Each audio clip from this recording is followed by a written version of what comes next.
Look, this is what happened. We bought the 10 most expensive oils and sent them to the laboratory, and what we found, honestly, left us speechless. The label says 100% synthetic. The price tells you you're buying the best that exists, but the laboratory results tell a very different story. And look, today I'm not going to give you opinions or assumptions. I'm going to give you data, brand by brand, sample by sample. We're going to see which ones are charging you like it's liquid gold, while they put refined petroleum in your engine. Stay, because number 7, the one that the mechanic at your trusted shop recommends without blinking, was the most uncomfortable surprise of the entire experiment. If your engine matters to you, what comes next is going to change forever the way you read a label, and you need to understand the origin of the deception. For that, we have to go back to 1999. Yes, more than 25 years ago. That year, there was a legal battle between Castrol and Mobil, one that ended with a ruling that shook the entire industry.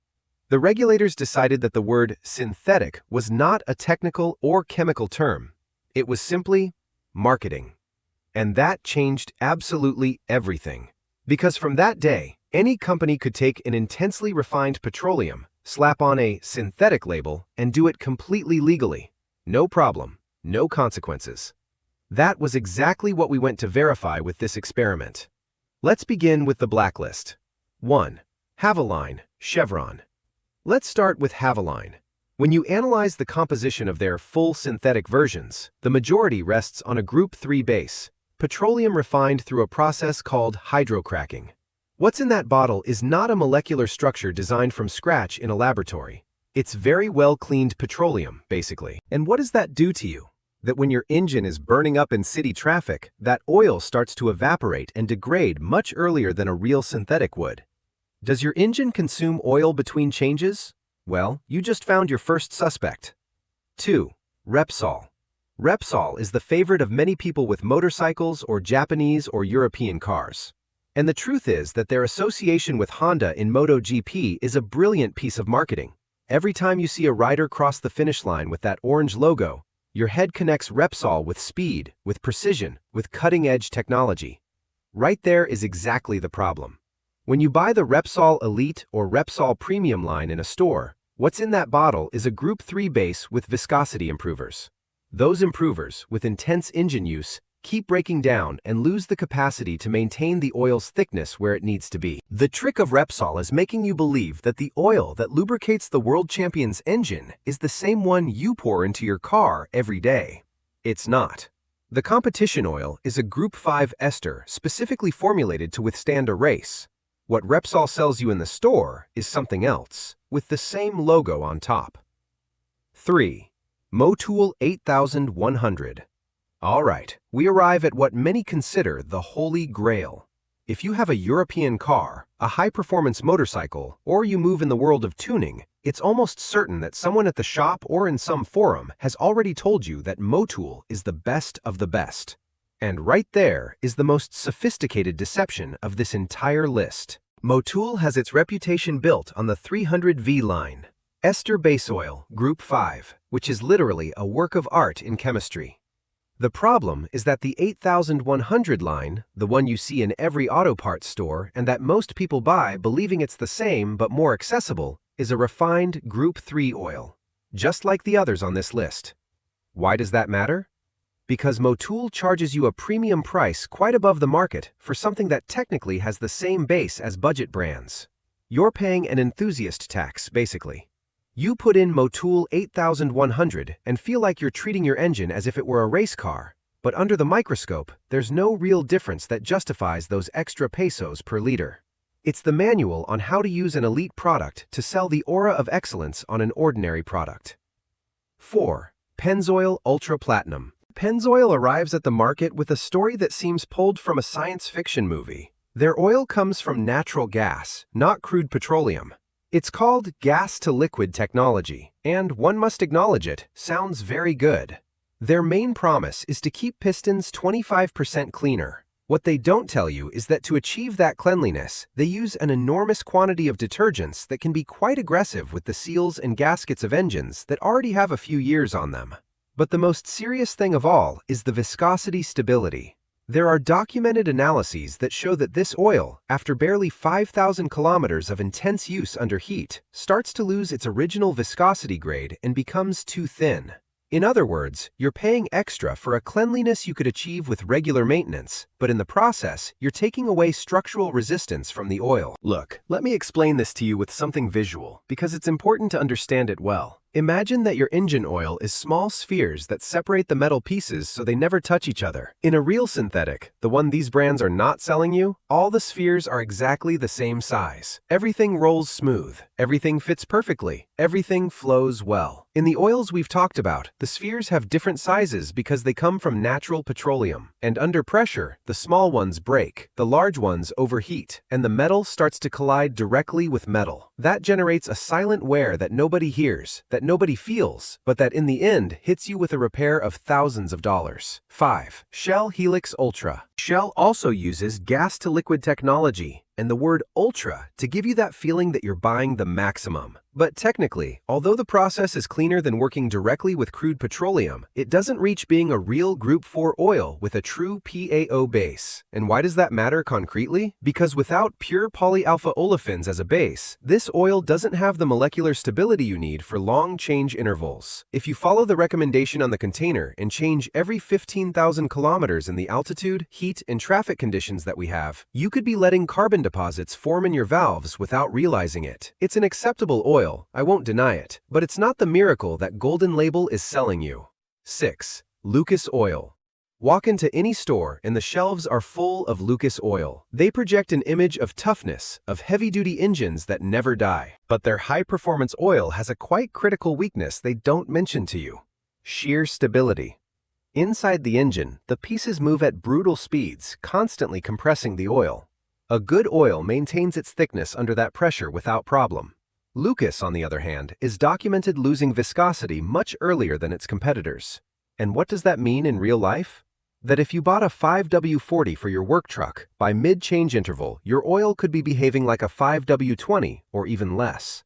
The trick of Lucas is selling you performance when their polymers, the ingredients that keep the oil together and consistent, break down under pressure. It's like paying for a safety net that unravels right when you need it. And they count on the fact that most of us don't send the used oil to the laboratory to verify that it's no longer protecting anything. Incredible how they've gotten us used to trusting a colored label, right? If this video is making you rethink what you put in your engine, give it a like now. And if you want to truly understand your car, not just the oil, we have a link in the description that's going to interest you a lot. Take a look. 7. Total Quartz 9000. Here it is, the one we mentioned at the beginning, the one that everyone at the shop recommends without hesitation, the one that was the most uncomfortable surprise of the entire experiment. Total is a European giant that manufactures oils for Peugeot, Citroën, and several very popular Asian manufacturers around here. Their quartz line is sold as the most advanced in synthetic technology, supported by their famous age resistance technology. The serious problem is the evaporation rate and the deposits that form on the intake valves. In modern engines with direct injection, the fuel doesn't reach to clean the valves, so the oil vapor that escapes from the crankcase becomes the #1 enemy of the engine. And there is documentation showing that the bases Total uses in their commercial lines have a higher volatility than what a high-performance engine should tolerate. The deception lies in selling you protection against engine aging, when, in reality, their oil may be contributing to the formation of carbon crusts that over time are going to cause you loss of power and ignition failures. And the most annoying thing? They sell you the peace of mind that it comes recommended by the manufacturer without telling you that that recommendation, many times, comes from a commercial agreement, not from it being technically the best lubricant. 8. Liqui-Moly, the German jewel where the deception becomes subtle, elegant, and legally impeccable. Liqui-Moly manages two types of labels, the ones that say voll synthetisch, which means fully synthetic, and the ones that say HC Synthese, or synthetic technology. The problem is that outside of Germany, the brand mixes these two categories in the consumer's head quite often. The Leichtlauf line, one of the best-selling across the entire region, is hydrocracking technology oil, Group 3. Why is that a deception? Because they charge you German import pricing, giving you the feeling that you're buying the highest standard of automotive engineering, when in reality, you have the same refined petroleum as other brands, just in a prettier container with a name that sounds like precision. You pay the German prestige, you receive something you could buy for half the price in a local brand. And here it's worth stopping for a moment to talk about additives, because many people don't know this. The base is 80% of the bottle. The other 20% are chemicals that prevent oxidation, foam, and wear. When a brand uses a cheap Group 3 base and calls it synthetic, they normally also cut on the quality of those additives. And cheap additives run out fast. So, even though the oil looks clean on the dipstick, it may no longer be protecting absolutely anything. It's like junk food with a vitamin on top.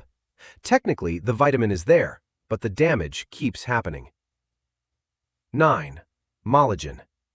This is the one that might make you want to drain the crankcase right now, especially if at some point someone convinced you that you were buying something of a different category. Mologen is a subline of Liqui-Moly that arrives with a proposal that sounds incredible. It has molybdenum additives that supposedly create an additional protective layer on the metal parts of the engine, and for that, its price is notably above the rest. The detail is that molybdenum compounds, although effective in very specific conditions of high temperature and pressure, in the daily use of a car moving in the traffic of any city, can interact badly with other additives in the package, reducing the total efficacy of the oil. And furthermore, the base beneath all that promising technology is still Group 3. They put a layer of flashy technology on an ordinary base and charge you for the technology, not for what's underneath. It's the most expensive deception on the list because it goes directly for the enthusiast who already knows a little and wants more, and uses exactly that partial knowledge against them. 10. Synthoil. We close with a brand that has been gaining market by taking advantage of something very specific, the information vacuum. Synthoil. Notice just the name. The word synth evokes synthetic directly, without needing anyone to explain it to you. But when you look for their technical data sheet and review the CAS numbers of their components, you find a formulation that mixes Group 2 and Group 3 bases with an additive package whose anti-wear concentration is at the minimum required by API certification. It fulfills the role. It doesn't fulfill your engine. The problem with Synthoil is one of origin and transparency. They don't publish complete MSDS technical data sheets easily. They don't specify the composition of their base, and they hide behind the word synthetic as if it were a seal of guarantee. They aim at whoever buys by price but wants to feel they chose well. It's the oil of the "they recommended it to me at the shop" that nobody ever questioned. And as long as nobody questions it, your engine keeps paying the price. The viscosity index. Why this matters in practice. Before continuing, we need to talk about the viscosity index because it's the key to understanding why these 10 brands are failing you. Imagine that the oil is an elastic band. A real Group 4 synthetic is a high-engineering elastic band. It stretches with heat and returns exactly to its original shape when it cools, as many times as necessary. The oil from these brands, Group 3, is an elastic band that after stretching several times with the engine heat, loses its elasticity and stays loose. And when the oil loses that elasticity, the engine starts to have metal-to-metal contact. The wear is microscopic, silent. You don't hear it, you don't feel it. But every time you start your car with a fake synthetic, you're taking hours of life away from the internal metals. The worst part is that the brands know exactly this. And they also know that most people change cars before 150,000 kilometers or don't reach the point where the damage becomes visible. They're not worried that the engine fails at 200,000 kilometers because by then they've already sold you hundreds of liters of oil. It's planned obsolescence, but applied to lubrication. How to detect the deception on your own. You already have the list. Now I give you the tools so nobody can fool you again. Step 1. Look for the MSDS technical data sheet. It's on Google for almost all brands. Look for the CAS number of the ingredients. If the main component says distillates, petroleum, hydrotreated heavy paraffinic, you have refined petroleum in your hands. No way around it. Step 2. Look for the PAO percentage. If the technical data sheet doesn't mention polyalpha olefins as the main base, it's not a real synthetic. Simple as that. Step 3. Verify the flash point. A real synthetic ignites above 240 degrees Celsius. If the oil you bought marks 210 or 220 degrees Celsius, it's a mineral base in disguise. The heat of your engine is going to evaporate it like water on summer asphalt. If you made it this far, you already know more about oil than 90% of the mechanics in your city. Don't let your friends keep throwing their money away. Send this video to your WhatsApp groups, and in the next segment, I'll tell you which are the 3 brands that are truly synthetic and that are worth every cent they charge. The ones that do deliver, the gold standard. AMSOIL Signature Series. If there's a name that makes traditional oil companies nervous, it's AMSOIL. They were the first to introduce a synthetic oil for cars that met API standards, and they did it in the 70s. Unlike everything we saw before, the Signature Series line uses a Group 4 polyalpha olefin base, almost pure. When you see their laboratory tests, the difference is brutal. While synthetic technology oils start to degrade near 7,000 kilometers under conditions of heat and heavy traffic, AMSOIL maintains its molecular structure intact past 15,000 or 20,000 kilometers under severe conditions. It's more expensive, of course, but it's one of the few oils in the world that can say 100% synthetic without fear that anyone will sue them in any country. Redline Synthetic Oil. Redline is the best-kept secret of high-performance mechanics. Their base is not just Group 4, they specialize in Group 5, the esters. And esters are molecules with natural electrical charge, which makes them adhere magnetically to the metal parts of the engine. Remember that 80% of wear occurs during cold starts? The oils on our blacklist let the lubricant drain to the bottom of the crankcase when you turn off the engine. Redline stays stuck to the cylinders and camshafts. It's technology that was originally developed for airplane engines. It doesn't need aggressive marketing campaigns because the used oil analyses speak for themselves. No refined petroleum here. Only high-level chemistry. Ravenol, US VO lines. We return to Germany, but now with the truth on the table. Ravenol, with its US VO technology, is one of the few European brands that clearly specifies when an oil is vollsynthetisch, totally synthetic, and when it isn't. Their PAO bases are very stable, and they don't use cheap viscosity improvers that break down with use. And there's something that differentiates Ravenol from everything above: transparency. They publish complete technical data that other brands hide behind empty phrases like intelligent protection or active molecules. If you're looking for real German engineering in an oil, here it is, not in that black container with red letters that everyone knows. The last deception, and the most dangerous. There's one last trick that these 10 brands have perfected. Many tell you that their fake synthetic lasts 15,000 or even 20,000 kilometers. Don't do it. These Group 3 bases are more prone to oxidation, so at midlife they start to turn acidic. And that acid attacks the soft metals of your engine, like the bearings. The brands know this perfectly. They also know that if your engine lasts 500,000 kilometers, you don't buy a new one or set foot in the shop. If by budget you have to use a brand from our blacklist, the recommendation is very clear. Never go past 7,000 kilometers. Don't let marketing decide when your engine starts to die. We've seen the laws, the chemistry, and the brands. The motor oil industry is basically a battlefield of words and legal terms where the only one who ends up losing is you and your wallet. Now that you know the difference between an oil created from scratch in a laboratory and a petroleum that was simply cleaned and perfumed to look like one, you have something that most drivers don't have: real information. Your car is, for many of us, the second most important investment of our life after the house. Don't hand it over to a bright label designed by a publicity team. Look for the technical data sheet, demand quality, and don't let yourself be carried away just by the price. What seems cheap on the shelf is usually the most expensive when you get to the shop. If this opened your eyes, share it with someone who still believes all oils are the same. And subscribe to keep discovering the things that the automotive industry prefers you don't know.